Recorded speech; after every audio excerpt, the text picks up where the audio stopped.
All right, looks like we're live. This is going to be our first ever midweek update for the Descent Show. Once again, I am Devin Wills. You can follow me on Twitter at Devin Wills, DEVONWILLS. I'm here with my co-host, Ali Akbar. You can follow him on Twitter as well, at ALI. Once again, a very privileged Twitter handle he has. Yeah, it's been an interesting week thus far. That's only because I couldn't secure His Majesty. As you can see, I've got the chair to go with the handle, so I'll be making aggressive bids soon on at His Majesty. At His Majesty. That might be taken. But I do like the throne. It does put off a little Game of Thrones vibe, just a little less iron or steel, Valyrian steel. I'm at the moment I'm trying to log on to our actual YouTube. So if we have anybody streaming live, I'll be responding to any comments or questions you have there. But if you have anything you want to add to the discussion, feel free to tweet hashtag Dissent. That's DISSENT. And you can also mention either one of me or Ali, and then also the Dissent Show. So at Dissent Show, that is our actual Twitter handle for the show itself. But we're going to keep this kind of short and sweet and to the point. We're going to get on topic here and try to drive on through it. But, like I was saying, crazy week happening. Michael Phelps is tearing up the Olympics, the swimming pool. Luckily, this pool is not green. It is blue, unlike the diving pool, having some issues there. But, Ali, you been watching the Olympics at all? Well, put me on the spot. Actually, first year in my memory that I haven't religiously watched the Olympics. I think that's for a couple of reasons. One, I think that Rio has proven itself to be an unworthy site for the World Olympics, and I think that also I'm feeling down on America. I'm feeling like we're not at our best, and our athletes are certainly performing top tier. They are high energy, as Donald Trump would call them. A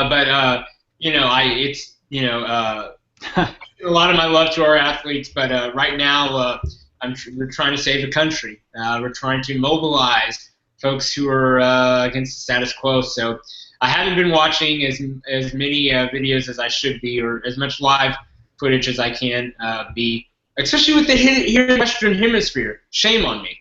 Yeah, I definitely understand. I haven't actually tuned in to an actual video to watch it. I think I watched a DVR the other night. We were having dinner with some friends, and once we got done with dinner, like, hey, you want to check this out? But outside of maybe 30, 40 minutes of watching it, I've seen highlights, and that's about it. I will say that I see a lot of people questioning the ratings. They're questioning like whether or not the viewership is as high as it's been in the past. And honestly, I used to care a lot more than I do now. And as you were saying, it's very convenient for the candidates at hand to have the Olympics right now, because they can say crazy off the wall stuff and nobody's going to question it because everybody's in the international community now. Their heads are somewhere else. But with that, Michael Phelps, 21 gold medals, if I'm not mistaken. He's tied the Olympic record that's been held for like thousands of years now, something that dates back to the BC era, and that's incredible. That isn't. I mean, to be honest, we thought he was done 4 years ago. We thought it was completely done, and now we're looking at possibly breaking a historic record. This is not something that was set. A world record that was set in 2008 or 2012. This is something that has been, generations and generations of Olympians. So, pretty exciting stuff. It must be the cupping. Anybody see that? Do you know anything about cupping? I think what is it? It's a Chinese type of pseudo medicine, and what I hear is that it doesn't work. And one of my friends, John Hawkins of RightWingNews.com, he recently got it done in San Francisco, and he said it doesn't work, and that's what I've been reading. But I don't know what is cupping. Well, cupping, from what I understand, is where I've seen it done a couple different ways. Apparently, The way Michael Phelps does it, a guy has kind of like a gun that, I say gun, it's more like a device that is pressurized, and I guess it sucks the air up into the cup itself. I've also seen it where they put the cups on the back and light a flame over top of it, causing a vacuum to suck the skin, and the muscle up into the cup itself. So usually what that's based on is to draw more blood to that specific area. I've done actual acupuncture before, and with that they attached me to a little 9-volt battery machine and shocked me in my shoulder. And what that does is just irritates the muscle, and it draws more blood to that muscle and helps, the healing process. It helps relieve soreness, things like that. I do find it funny, that was a huge thing. Once they saw, the spots, all over Michael Phelps, people were freaking out. But it's a huge thing in the CrossFit community, much like, the kinesiology tape and all of that. When that first came out, like 4 or 5 years ago, people were freaking out that, the athletes were putting like duct tape on them practically. And, it's one of those things where it's, it's an ancient, I say ancient, it's been around for a very long time. It's nothing new. Doing it, certainly working. Yeah, exactly. I mean, 21 gold medals. I think that 3 this year thus far. I think that it's working out pretty well for Michael Phelps. And, if anything, I've heard it called a fad. It may not be around for a long time or be something that's prevalent in not every sport, but seems to be working, and I'm not going to hate on that. But, as far as the Olympics, an interesting thing that I read today was Gabby Douglas not saluting the flag during the national anthem during the gold medal ceremony.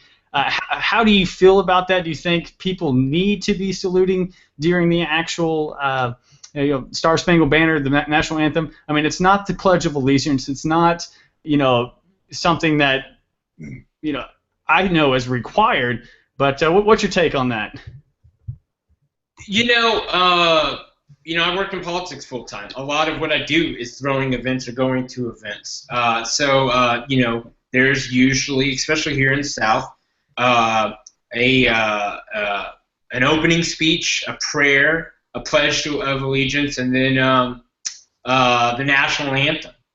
Then there's another welcome speech. So it's a lot like a Baptist church. But that being said, I think that there's this misconception. I think, and Barack Obama actually got in trouble for this in 2008. He had his arms in front of him, I believe, while Bill Richardson, the former governor of New Mexico, and Hillary Clinton had their hands placed over their hearts. And the picture was portrayed as here was someone who was not patriotic, doesn't love our country, not saying the Pledge of Allegiance. But it was actually doing the national anthem. And I think that there's some confusion. 1, they're not the same thing. 2, you shouldn't want them to be the same thing. And 3, where you make your vow, where you make your promise, and this goes back thousands of years, is with your heart. When people are writing, in the monotheistic religions, and they're swearing to God, or Romeo and Juliet, they're falling in love. It's never of the head. It's never of whatever. It's the heart. And that's supposed to be the most vital organ that's tied to our soul. You and I, talked about, when we were doing some of your philosophy homework, the mind-body problem, the immaterial, and how, I mean, in Scripture it actually talks about it pretty significantly, in the, I forget, honestly, this sounds terrible, I forget it.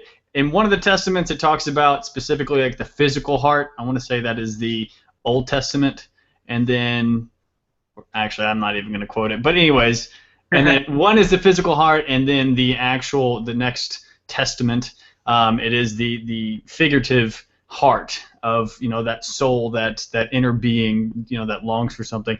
But yeah, I have to actually agree with the fact that I don't think it's not a moral obligation to be saluting or putting your hand over your heart during the national anthem. As far as the rest of the team doing it and it representing the country on an international scale, it's kind of situational awareness for me. I would most likely do it just to not draw attention to myself. I mean, I think the gold medal and the American flag, the national anthem, and being at the top of that podium would be enough, enough attention. But I mean, to back up Gabby Douglas, I mean, she did say she's excited, to have won this medal for her country, to bring Right. home the gold once again. So, I mean, I think denouncing America.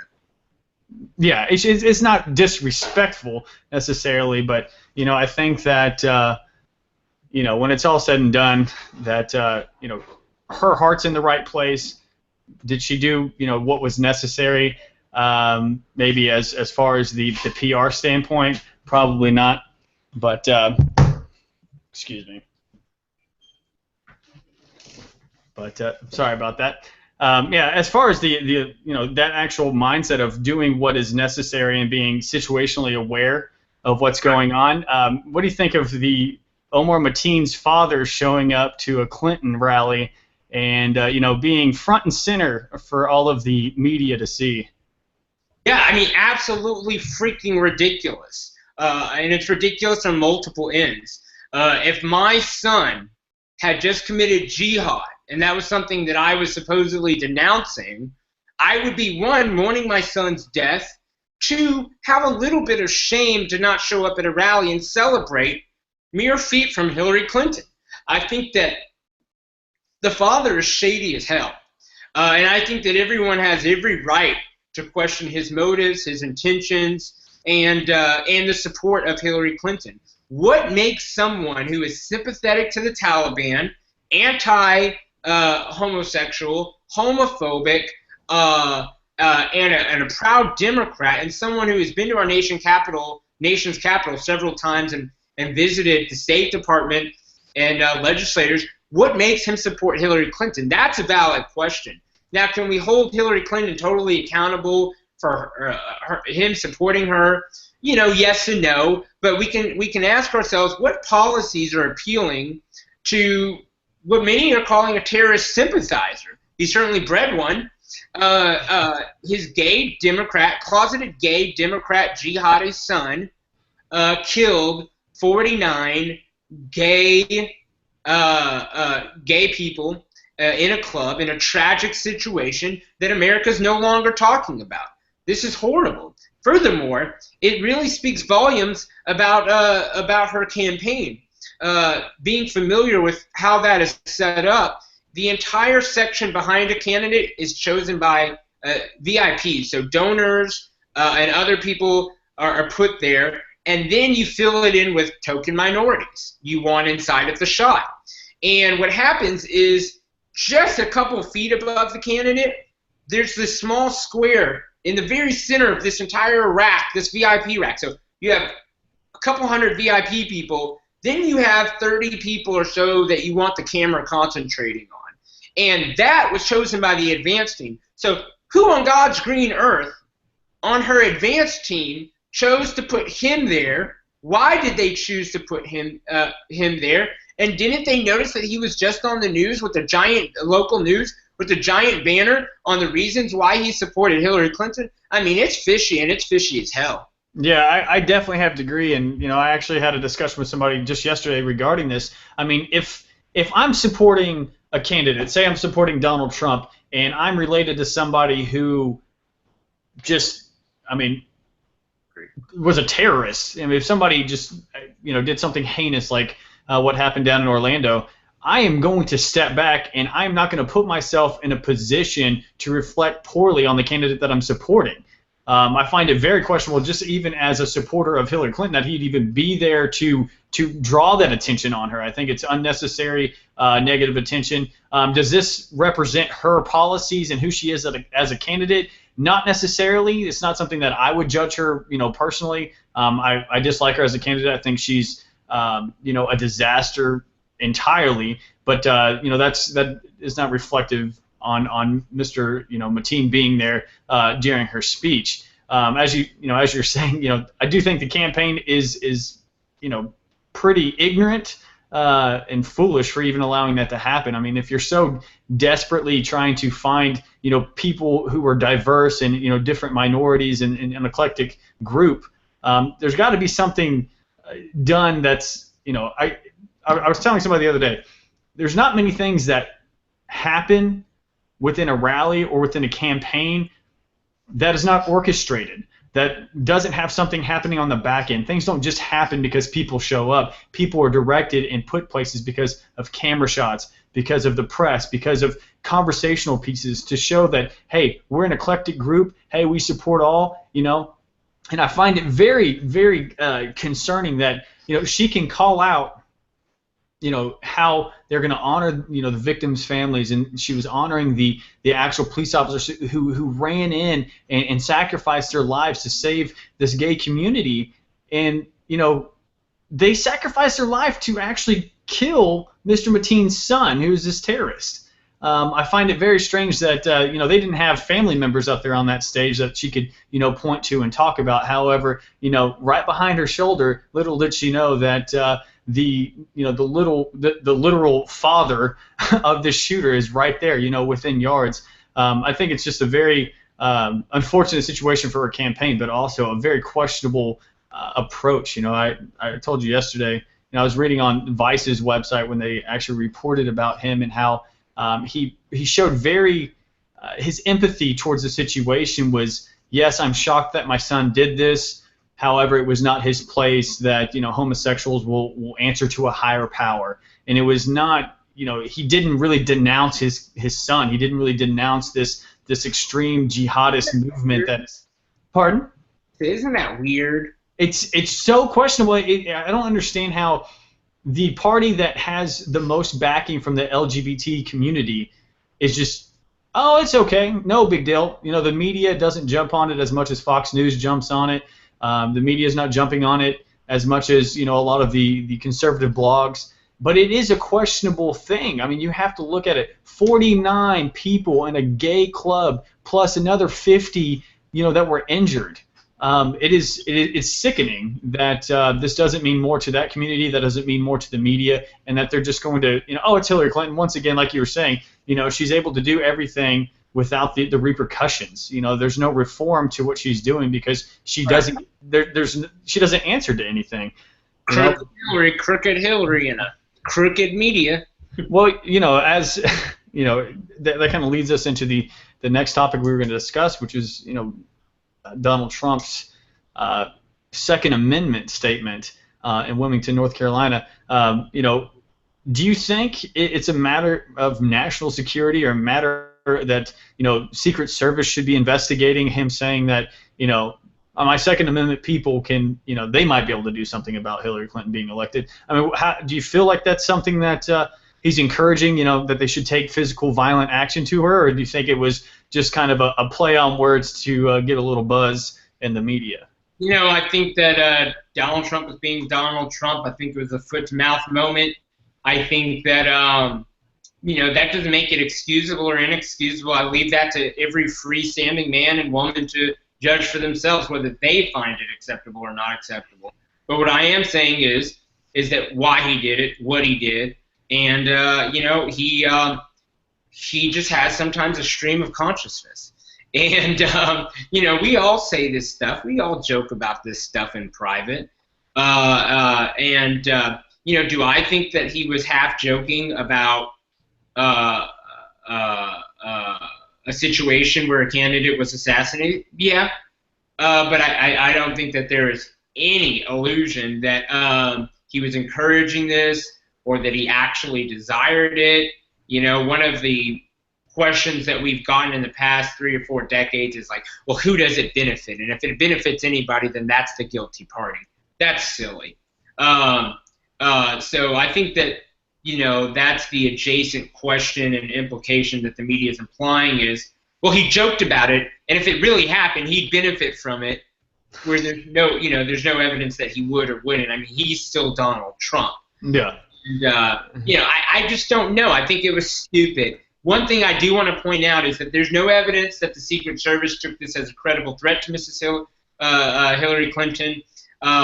There's no evidence that they're reprimanding Donald Trump, or that Donald Trump violated the law in any way. The Secret Service has talked to his campaign. Okay. There's no comments from the Secret Service that they talked to him directly. There's no comments that they've started an investigation. There's no comments that these comments violated the law, which it is a federal felony to threaten the life of a candidate who is running for president.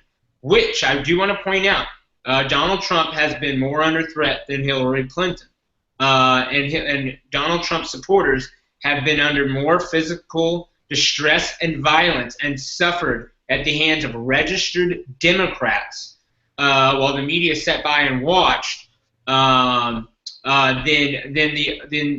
Republicans on Democrats. Which, you know, I know that there was a black man punched by a white bumpkin, I think in North Carolina, and a couple of other self-defense moves. But there's violence coming from the left, and that doesn't excuse Donald Trump's comments or violence against the left. But what it does put into context is the heated rhetoric in which we're in. And Hillary Clinton herself joked about Obama dying in 2008, and that's why she kept running for office. She said, "Well, Robert F. Kennedy got assassinated, so I need to keep running against Barack Obama." That's essentially what she said. Joe Biden said that if Barack Obama for then I forgot what the exact words were, but he implied violence against Barack Obama. So this isn't new. The jokes aren't appropriate. They're not appropriate when Joe Biden made them, when Hillary Clinton made them, and not when Donald Trump made them. Just in case a crazy person does a crazy thing. But there's no evidence that this was a credible threat, that he meant it, that he desires it. I think he wants to beat Hillary Clinton fair and square. I definitely think it's questionable. As far as him, on Sunday we kind of talked about how it's unfortunate he is always putting his foot in his mouth. He's always saying things that are off the cuff that honestly don't make any sense at times, and at other times it's like that's one of the most questionable things I've heard this election. And this goes to be chalked up in that same scenario of, was it necessary to bring it up? It was very questionable. I think that it was pretty much unnecessary in my opinion. But as far as you're talking about violence and the liberals being more violent towards Trump supporters and things like that. It's funny that you bring that up. I was talking to a friend of mine who's been more on the Bernie side of things throughout this election cycle, and I was telling me, he said, Trump supporters, they're violent, they did this, they did that, and I said, what are you talking about? He's like, that white guy attacked that black guy at that event, and I was like, so one guy out of the millions of people that support Donald Trump hit one guy, and now all of Trump's supporters are violent. And I brought this up a couple weeks ago as well. The media is always focused on lumping everybody into a group. They don't focus on the individual. So, this one guy assaulting another person, that's the Trump campaign. That's the Trump supporters. That's who they are, and they don't look at, what was happening outside of the actual Trump rallies. I mean, people being physically assaulted, coming out bloody, shirts being ripped, signs being taken, physically being beaten. And I brought this up to the friend I was talking to, and, he was surprised. He's like, I didn't see that. And it's like, yes, because you watch the mainstream media, you follow BuzzFeed, you follow a lot of things that have a liberal bend to them. They're liberal leaning, and they focus only on the good things that come out of Bernie Sanders, or at the time Bernie Sanders, and they focus only on the good things that come out of Hillary Clinton. They don't focus on good things that come out of Trump. The only thing that comes out of Trump are gaffes, inappropriate comments, questionable statements about Hillary or other women, things like that. It's incredibly. Nothing bad about her gets to stick. I mean, it's absolutely freaking detestable that that scandal after scandal after scandal, and none of them are allowed to last more than 24 hours. I mean, there is no other candidate who has disqualified themselves so much from the presidency while running than Hillary Rodham Clinton. Yeah, I definitely have to agree with that. I think it's funny how the media, some of the conservative media will put it out there. Oh, Hillary Clinton, she's struggling here. There's a lot of pauses in her speeches, or she's short-circuiting or whatever. She needed help walking upstairs, and some of this, I'm not saying there's any weight to it. I don't know what her physical or mental health state is currently. However, if that is an issue, if she is struggling and weak, and if the campaign trail is wearing her out, why shy away from that story? Why not get into it? Why not talk about important You're so issues? afraid of anything her, Devin. I mean, it's freaking ridiculous, and to have so many of my friends in the media covering her, and I'm screaming at them like, you owe it to the American people, your duty, the First Amendment to the Constitution of the United States, that Bill of Rights that was secured by smaller government people, that people were afraid of a big central state. We gave y'all extra privileges when you were committing the duty of journalism. Yeah. And the idea that these people don't want to practice it when it may hurt a Democrat means that they're in violation of the principles that stirred us to give them these privileges, that stirred us to create a fair press so that we could so we could speak truth to power. Otherwise, we need to limit the government because we have no press to check it with. Yeah, most definitely. And A-Rod is actually commenting on YouTube regarding the Bernie supporters and how they're burning everything and there's no word. Definitely. Actually, Ali and some friends or colleagues of ours actually went over to the DNC.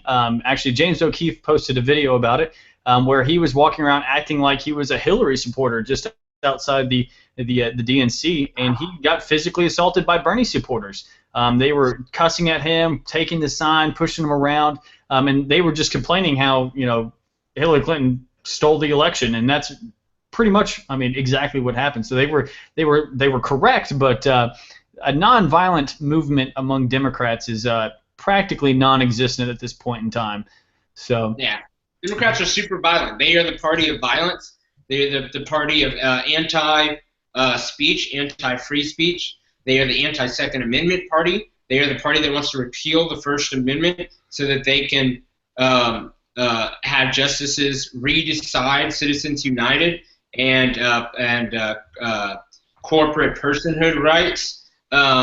This is a party that wants the NSA to spy on all of us. The Democrat Party is wholly and mostly against the Bill of Rights. They're mostly against individual rights. They stand for a different society, and it's on them to tell us what type of society they want to build. But it's on the media to tell them that, to tell us, the people, that the Democrats desire a society that's different than the one described in our Bill of Rights, than the one afforded to us in the Bill of Rights. It's, wholly.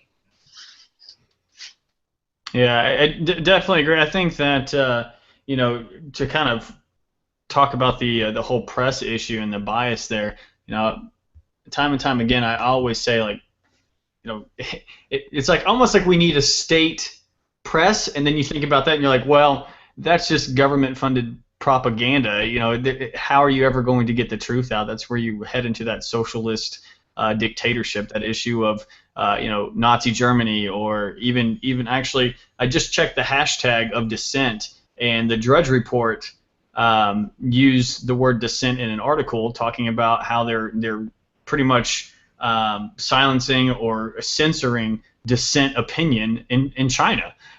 So I think that kind of points to one of the main reasons why we started this show, and there's actually more to come out of this, even a blog and a lot of things that Ollie could kind of expand on that. But no, it's one of the main reasons, because if we are not vigilant, if we do not stick to our guns, if we do not question the status quo and we just allow the government to walk all over us and to accept what the biased media is serving us, we're going to see a lot of our God-given human rights stripped away. Let alone,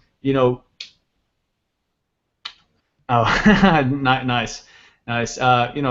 We're going to see our God-given rights stripped away, and it's a really sad. Well, even if you don't believe in God, these rights were the rights in which our country was founded, and the government belongs to us. The media belongs to us. The public utilities belong to us. And I had someone on our we'll get to A-Rod's comment on YouTube. We had someone on my Periscope when we opened the show. They said, well, does this show have a theme, or are we discussing random topics? And the answer is yes. The answer is yes. Dissent, what we want to do here on the Dissent Show is we want to encourage free thought. That's not always going to be conservative.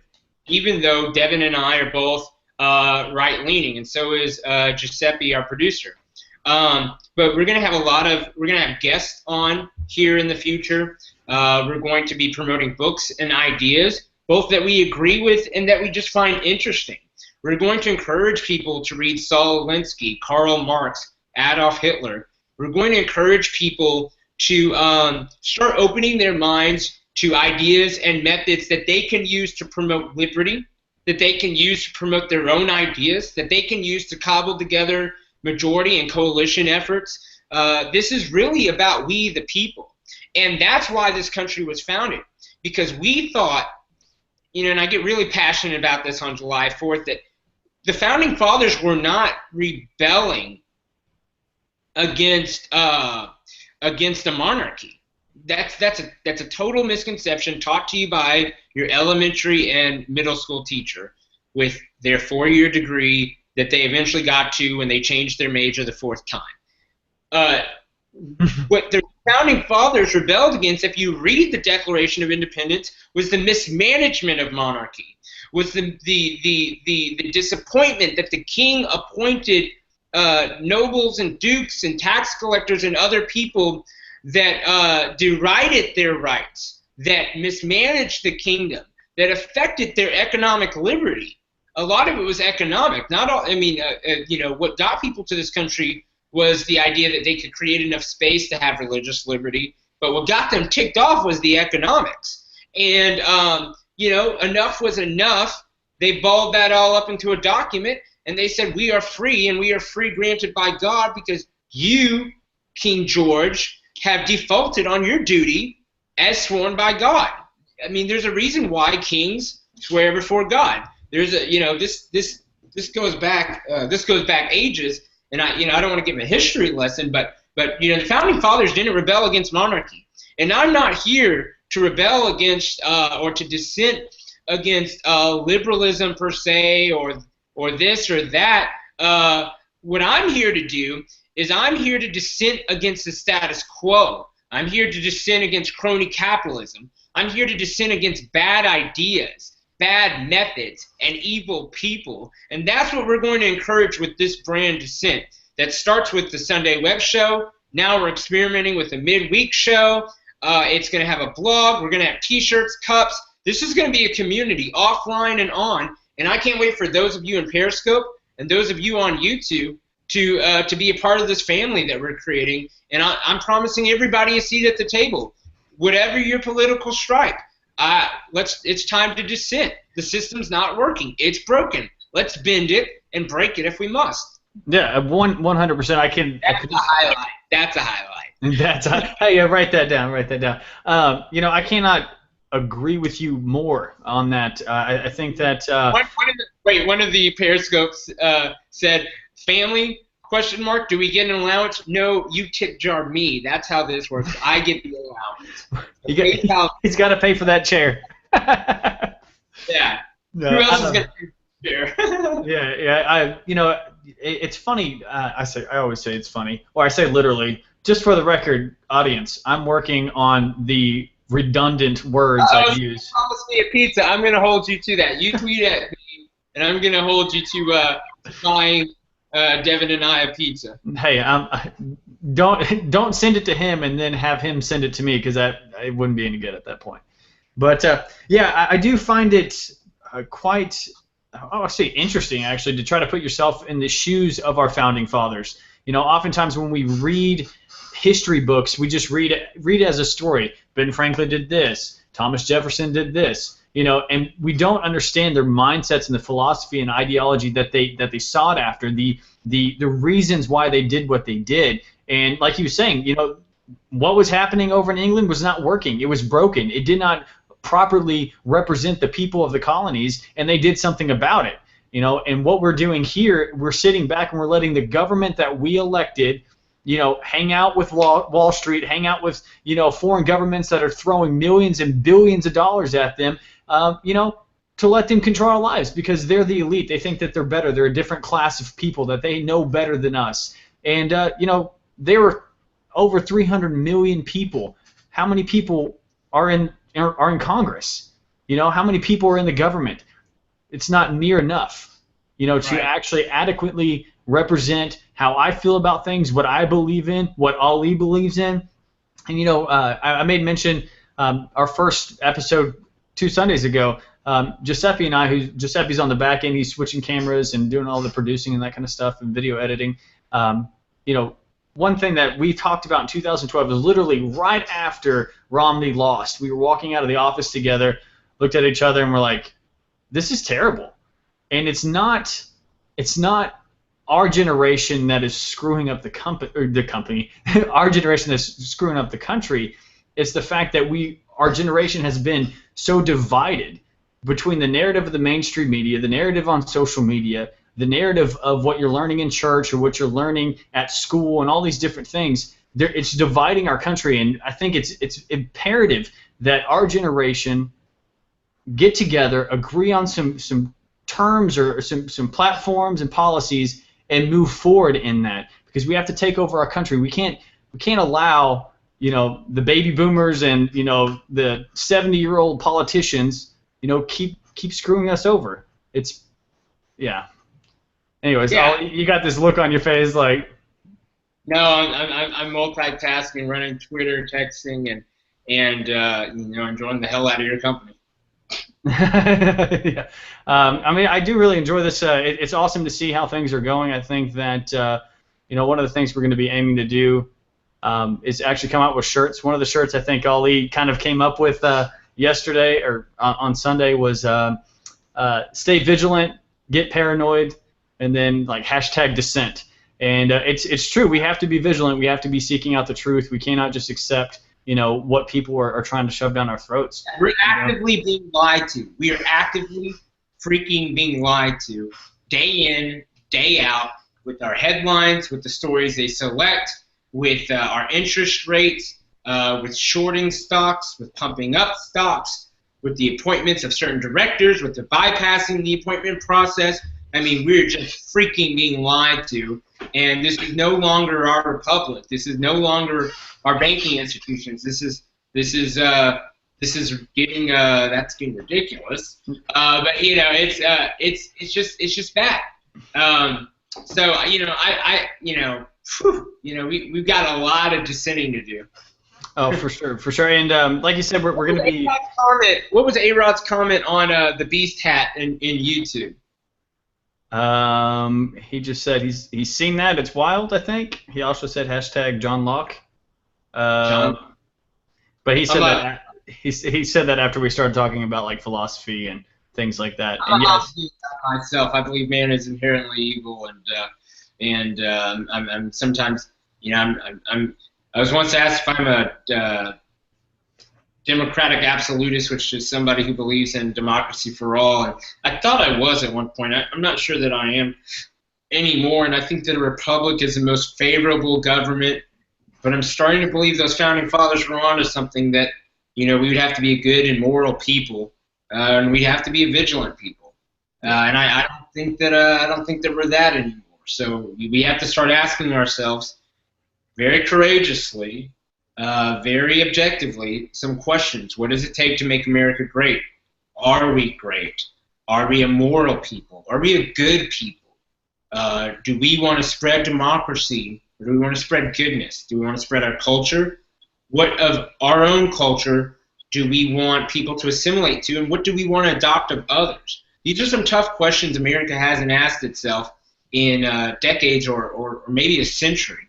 And it's going to take people like us asking those questions and being called whatever they want to call us. Yeah, 100%. I think that oftentimes, as being young and being in my 20s, I look around and somebody asked me the other day. They said, "Is my life any different after these 8 years of Barack Obama being president?" And I see the tax differences. I see slight things here and there, but in general, I can't just 100% say that my life has been drastically changed. However, the issue is not what we're seeing right now. It's what we're going to see long term. It's what we're going to see when we least expect it. And I was actually watching a documentary today, And in that documentary, they talked about um, how much money Saudi Arabia has invested in the United States, and that Hashtag Saudi money. Hashtag Saudi money. Hashtag Saudi money. and it's in the it's like over $1 trillion in U.S. banks, and as far as the money, what happens when they pull that $1 trillion out of U.S. banks? Our economy is going to crash. We are going to be, screwed more than we've ever been screwed before. And I'm not saying that they're going to do that and that they've threatened or anything like that, but it is a possibility. I mean, whenever you have all these foreign interests, involved in our economy, involved in our government, there's so many things that we don't know about as citizens, and we absolutely should know about them. And I'm not saying that Edward Snowden was right in what he did, but understanding and knowing the things that he provided to us, it's very concerning and very questionable what our intelligence community is doing, in our government. And so, I think that as we move forward, as we kind of peel back the layers of government, peel back the layers of what's going on in the media, and really start diving into issues. I think one of the greatest things about this opportunity is as we grow this as an organization, we can investigate stories, we can look into candidates, we can look into the history of policies, we can look into the history of different people and their relationships to foreign governments and to special interest groups and things like that. I find I wish I was older during the Bush administration, because there are things now that I'm learning that I wish I knew back in 2004, back in 2000. Because growing up in Texas, I was that guy, 7th grade when 9/11 happened, and I was, God bless George W. He knows exactly what he's doing. He's the best Republican since Jesus Christ, that kind of thing. And that was a joke. But as far as what I'm learning now, and the relationships that he established, and the relationships that his dad established, anything from Monsanto to the Bin Ladens to Saudi money. I mean, you name it. There's so many things that we're not aware of, and I've made. Pardon? Probably deserved a second look by Republicans on their own party, their own president. Oh, 100%. And I think as I look into these things, and it kind of opens my eyes to those relationships. It makes you question, what's happening, and it makes you question kind of the education system. I've said this before. We only had 3 shows, and I've said it before, and that's, history class. We got to World War II, and we called it quits in history. I didn't learn much about. So let's do a programming note. We're streaming live on YouTube here through Google Hangout. We appreciate y'all tuning into Dissent Show. You can follow us at twitter.com/Dissent Show.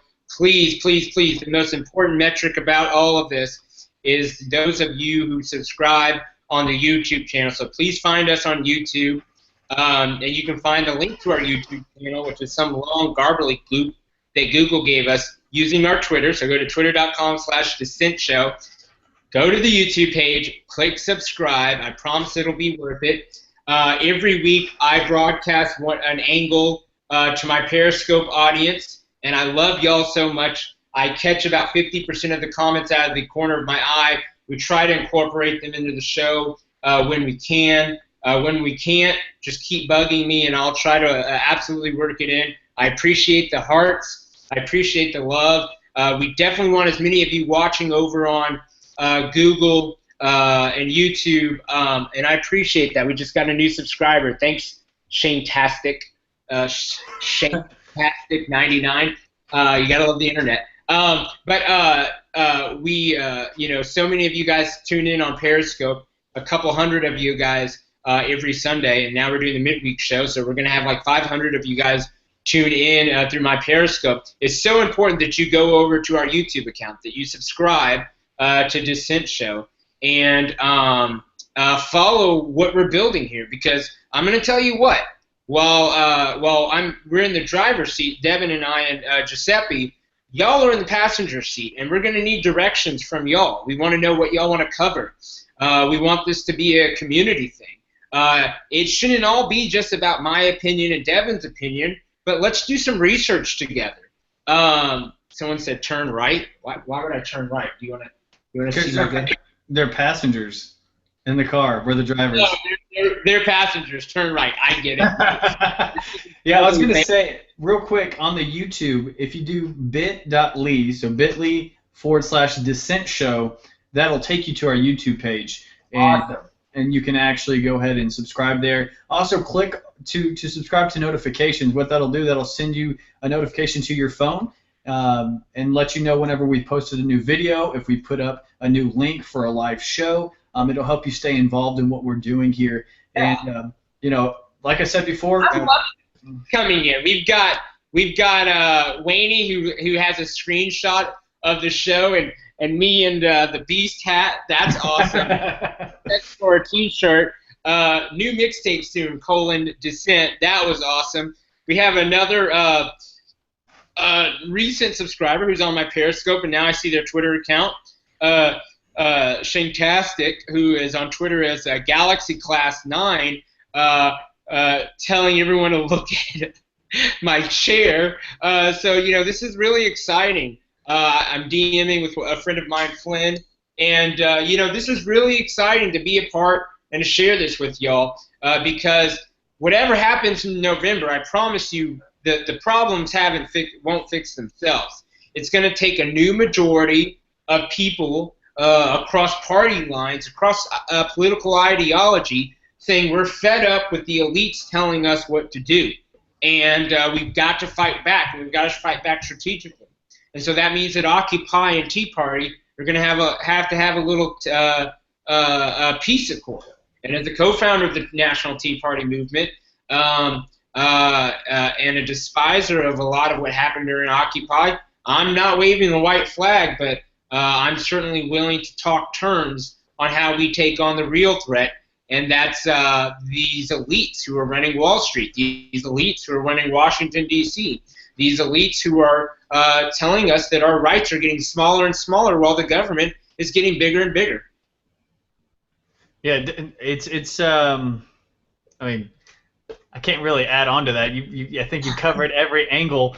But yes, social media, be sure to subscribe, follow us. We do have our Twitter, which is @DissentShow. I think we have like 20 followers right now. Let's try to hit. Maybe we can hit 100 by the end of the. I want to say the night. Maybe by the end of the week, 100 followers. I don't think that would be super difficult. Subscriber. We got Ryder911 on Periscope. Thanks for subscribing to the YouTube channel. Love you, love you, love you. Yes, thank you very much. Yeah, it's exciting to see the growth. Subscribes and tweets me is going to get a retweet to my 36,000 followers. So y'all be sure you tag me, or if you tag Dissent Show, Devin or Giuseppe will highlight that to me, and I will be a retweet whore for whatever attention we can get this show, because again, this isn't about me and Devin, but this is about all of us, and y'all are the early adopters, so y'all are going to be able to say, you saw episode 1 and 1 and they said we should follow them too. I will instruct the team to make sure that Dissent Show on Twitter is following people who actively promote the show and follow that account. Absolutely. As for my own Twitter account, I really can't follow more than 1,500 folks. I'm an organic guy, and I take my information intake very seriously and very studiously. But you will find that I engage with 95% or so of any tweets that are incoming to me that require a response or in a question format or anything like that. And Devin, Devin's a good engager on Twitter too, @DevinWills, DEVONWILLS. That's not Willis. And I'm not Devon Willis. I'm Devin Wills. And yeah, most definitely, I think with the growing community, with the options that we will have here, the shirts, the content we'll put out, maybe some koozies. I think it would be pretty sweet to have some koozies. Everybody needs a koozie with their beverage, and or wine. I could go for a wine glass right now. Yeah, a wine glass with Dissent on it. Yeah, not white wine though, right? But yeah, as far as the actual the tweets and mentioning us, we'll try to actually come up with like a highlight, not necessarily a highlight reel, but if you mention us, if you subscribe, and we can see that, we'll give you a shout out in one of our shows. We will, try to interact, give you some rep there, I guess. But one thing I was going to say is one thing we mentioned on Sunday was coming up with a list of different Twitter accounts or different blogs and resources that we would suggest people to follow. So if you have an interest, if you want to know about politics, if you want to know about sports, if you want to know about philosophy, if you want to know about tech, these are, I would say, Ollie and I are very versatile. We're very diverse regarding what we follow, what we're interested in. I work in information services personally. I was a high school and college athlete, but and Ollie's always been on the digital side, always been on the coding side. So outside of even politics and policy and current events right now, we have a lot of interest in a lot of things that actually feed into what we do as far as creatively, as far as what motivates us and drives us to push the status quo, push what we know, try to grow intellectually. And, with growing intellectually, I would say these past couple of months have been incredible. Ollie and I have talked at length about Black Lives Matter. We've talked at length about, police brutality. At one point we weren't talking, we were yelling. Yeah, exactly. I feel like, if Ollie and I can agree on quite a few important topics, such as race, such as white privilege and things like that, I think that that opens up a lot of communication possibilities between the liberal side of things, the conservative side of things, because it's all about coming together as an American people. You say we the people, and that's so true. And as we connect via social media, as we connect on YouTube and Twitter and Facebook, that's going to do nothing but open up mediums for us to communicate, talk, come together, and reach more people with our message. As strong as this may sound, we do need to arm the public with information, and information that is true, factually based, and that will help take our country back to something that is beneficial to every person, not just the elite, not just the government, not just these people who look down at us because we're not some Ivy Leaguer who has been rubbing elbows with billionaires and millionaires every second of our life. But see all these all over the Periscope. I should try Periscope. I actually have never used the app. I've downloaded it and I've never used it. And I kind of pride myself on my ability to use social media, and that's just the one thing I haven't jumped on. I left Vine in the dust. That 6 seconds was kind of boring to me, but yeah. I love me some Periscope. We appreciate all of. We just had someone. Made in America on Periscope says, Devin, get it. So he's gonna get it. I think you convinced him, and that way we can Periscope from many different angles, and we'll make sure that every week Dissent Show on Twitter is highlighting the different angles that we're streaming from, and maybe one day we'll get Giuseppe Cucci to show his pretty little face on this thing and dive in into some of these topics and through the mud. Because that'll be a lot of fun too. We can't wait to have guests. We can't wait to have topics that we don't necessarily agree with, but that we're highlighting, that we're educating. We're going to do some deep dive into a lot of what's going on, the implosion of the GOP, the implosion of the DNC, what the lame duck Congress is going to be doing, why the exodus of black Republicans and where black conservatives are going in the wake of Donald Trump polling fourth with African Americans, what we can expect from Hillary Clinton, and where you might be able to make some money from investing. She's going to lean heavily on solar. I got to tell you, it's a disastrous commodities. It's a disastrous investment if you care about the future of humanity. It's not if you care about a little bit of money. So, I think caring about money over humanity is kind of the reason we're in the predicament we're in at this point in time. You know what, Devin? I'm also telling people that we all need to accumulate as much wealth as we can, because the producers, the thinkers, those who want to dissent, we need to have more power. And that's going to start with this podcast. That's going to start with these webcasts. That's going to start with garnering more money. That's going to start with our blog, our upcoming blog. That's going to start with T-shirts and mugs. That's going to start by saying we're here, we're weird, and we're not going weird. But okay, that was really weird. Rightfully so. I mean, that goes with what you were saying. So.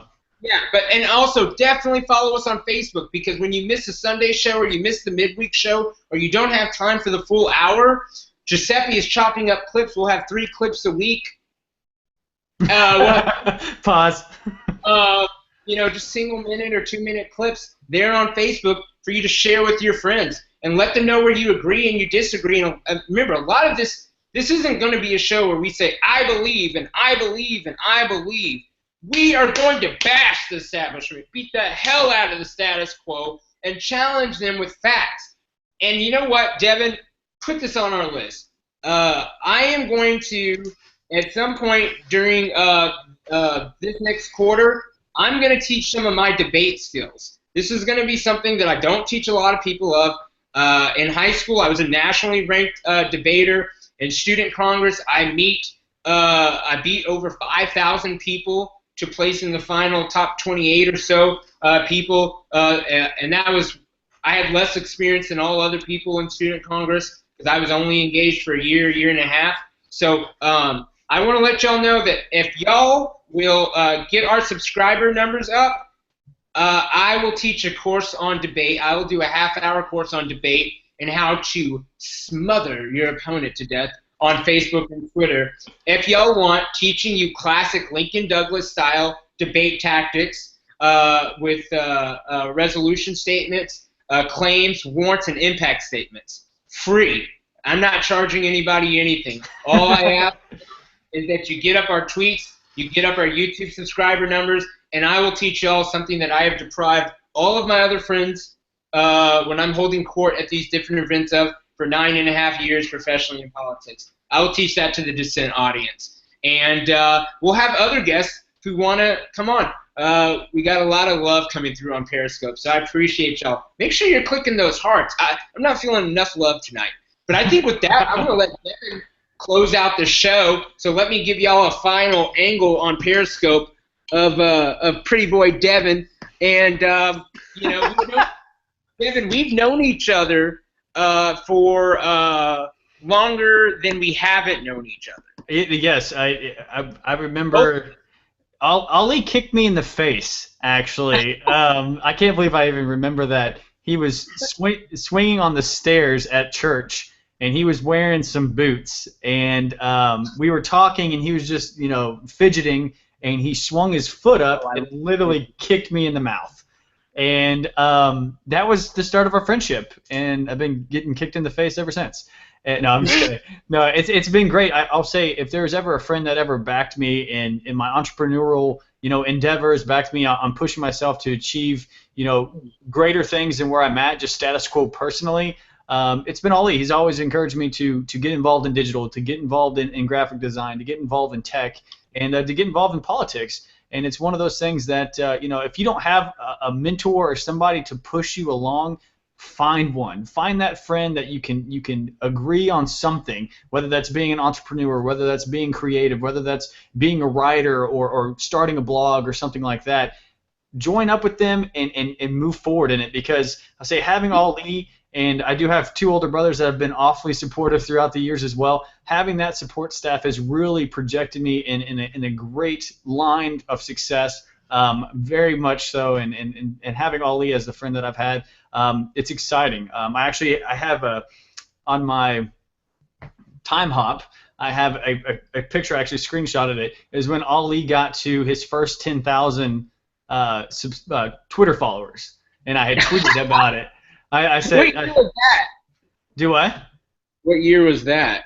Give me a second. I'll pull it up. It was so funny because I saw it and I was like, now that's something like, 10,000. That was a huge deal. And whenever you got to over 30, it was like, oh wow, like how quickly did that happen?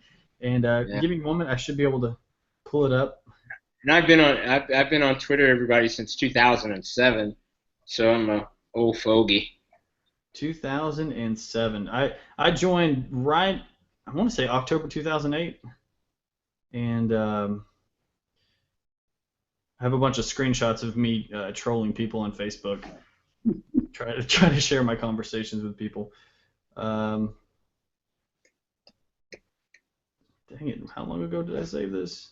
I'll have to find it some other time. It was like 4 years ago actually. When I saw it, and not when I saw it, but for the time hop, I tweeted. I was like, congratulations on. Oh, that's something different. Anyways, congratulations on 10,000. I was like, whenever I saw that in my time hop, I was like, 10,000. I mean, I'm not even to 1,000. So if this show gets me to 1,000, I might retire from podcasting because I will have arrived. No, I'm kidding. It's really exciting to see everybody following me. Actually, I've gone up quite a bit this past couple weeks, and I enjoy the interaction. I enjoy sharing ideas. I tweet about anything from sports to politics to tech to men's health, all that kind of stuff. So it's not going to be one-sided. It's not going to be a bunch of Trump, a bunch of Hillary. It's a eclectic variety of greatness is what I like to call it. But as we wrap up, I want to also just give another shout out to Giuseppe Cucci. He's on the back end switching the camera angles. If you want to follow him on Twitter, it is G Cucci, which is CUCCI and then 12. So G Cucci 12. And we will put his Twitter handle in the description. He's a great guy, super supportive, politically active. And he does a great job with our highlight videos. The first highlight video was my doing. It's not that good. The next ones that are coming out are fantastic, and Giuseppe does them much faster. He's much more efficient than I am. But yeah, give him a follow, give him a shout out. He does a great job. I'd like to actually shout out Rider Dust. Thank you for sharing us on Twitter, subscribing on YouTube, and doing all that. We appreciate the shout outs. We appreciate the buzz. We appreciate everyone reaching out. It's only going to get better from here. It's not just me, Ali, and Giuseppe. There's actually an entire team that we're putting together for the blog, an entire team that we're putting together to invest time and focus on this as much as possible to get into the stories that people want to hear, to actually shed light on the things that the media fails to draw attention to. And so, once again, follow us on Twitter, subscribe, select notifications so you can get notifications when we set up our next podcast. It's 9 p.m. on Sundays, 9:30 p.m. on Wednesdays right now for our midweek update. Those are all Eastern time, so 8 Central, 8:30 Central on Wednesday. And I appreciate everyone tuning in. Appreciate all the love on Periscope for Ali, and we hope you have a wonderful night. Tweet us, mention us, and share the word. Take it easy. Yeah, that's where we're at.